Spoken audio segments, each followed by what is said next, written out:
Olá! Conforme prometido, o nosso primeiro tema será apreensão de comunicação, o medo de falar em público. Nós costumamos dizer que falar é fácil, fazer é que são elas. Só que às vezes falar não é fácil. Desde o conhecido frio na barriga até aquele sentimento de puro terror, a chamada apreensão de comunicação pode afetar até a função cognitiva de uma pessoa. E ela pode produzir vários estados fisiológicos, como coração disparando, todo mundo sabe aquela sensação do coração querer saltar pela boca, né? Uma respiração ofegante e até um bloqueio mental, a pessoa esquecer aquilo que ela vai falar. Vamos falar um pouquinho sobre a ansiedade. A ansiedade é vista como um fenômeno de resposta ao medo, real ou imaginário. O sistema nervoso central não sabe a diferença entre o medo real e o medo imaginário. Acho que todo mundo conhece aquela reação de lutar ou fugir, né? Ou a gente luta ou a gente foge.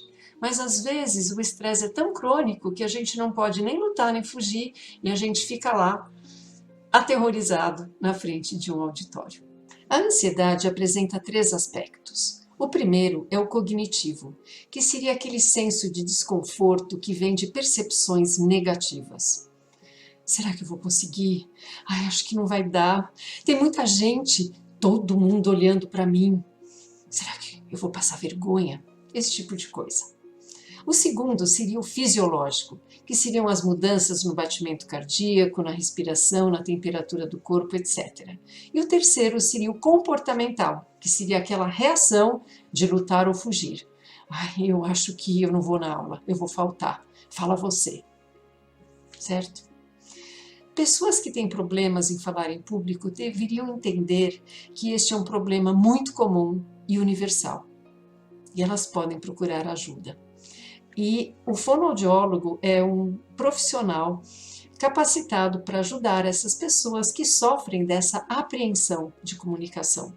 Alguém pode argumentar que o fonoaudiólogo não é um psicólogo. Acontece que fonoaudiólogos não trabalham com distúrbios de comunicação, mas eles trabalham com pessoas com distúrbios de comunicação. Então, eles podem auxiliar muito a pessoa com esta fobia social, com esta ansiedade de comunicação. Como ajudar essas pessoas? Nós vamos trabalhar, em primeiro lugar, nas mudanças fisiológicas. Vamos usar técnicas de relaxamento corporal, por que não meditação? Nós vamos falar um pouquinho mais sobre isso numa outra ocasião. Vamos usar técnicas de biofeedback.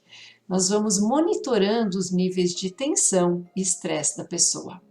Técnicas de visualização também podem ser bastante úteis. Vamos trabalhar também nas mudanças cognitivas.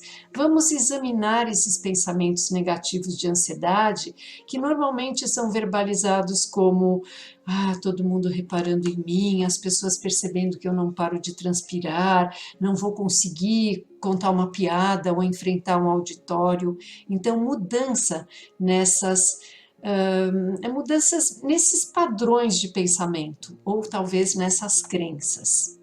E por fim, mudanças comportamentais. Nós usamos uma técnica que se chama dessensibilização, que seria tornar a pessoa menos sensível àquilo que ela teme. Por exemplo, quando uma pessoa tem vergonha de entrar numa loja muito sofisticada e pedir uma informação para alguém, ou ligar para alguém muito importante ou muito famoso, algum tipo de coisa assim, a gente tem que pensar assim, por que eu tenho vergonha? Por que a outra pessoa é superior a mim? Ou porque ela é mais famosa, ou porque a loja é mais sofisticada. Quer dizer, por que eu tenho esse sentimento de desvalia? Então, fazer a pessoa perceber que tudo isso não faz nenhum sentido, né? Não existe sentido em se comparar, né? Ou ter essa vergonha. Então vamos fazer dramatizações primeiro, vamos fingir que você vai naquela situação temida. O que pode acontecer? Sabe? Do chão não passa. Se a pessoa der risada, o problema é da pessoa, não é de quem está falando. né? Então, essas mudanças comportamentais podem ser dramatizadas em terapia e a pessoa ela deve entender o ridículo, digamos, de se sentir ridícula em determinada situação. Porque a palavra ridícula, né, ela significa uma coisa pequena. Ganha uma coisa ridícula, quer dizer, é uma coisa pequena. Então, se é ridículo, por que a gente tem que ter medo dela? Existe uma frase que fala: nós só somos livres se nós não tivermos mais medo do ridículo. Se não me engano, essa frase é do Luiz Fernando Veríssimo. Vou repetir: nós só somos livres se não tivermos mais medo do ridículo. Eu vou voltar a esse assunto. Por hora, o meu melhor abraço. Estou com o canal Fernanda Papaterra Fonoaudiologia no YouTube. Inscrevam-se, trarei temas muito interessantes. Espero vocês!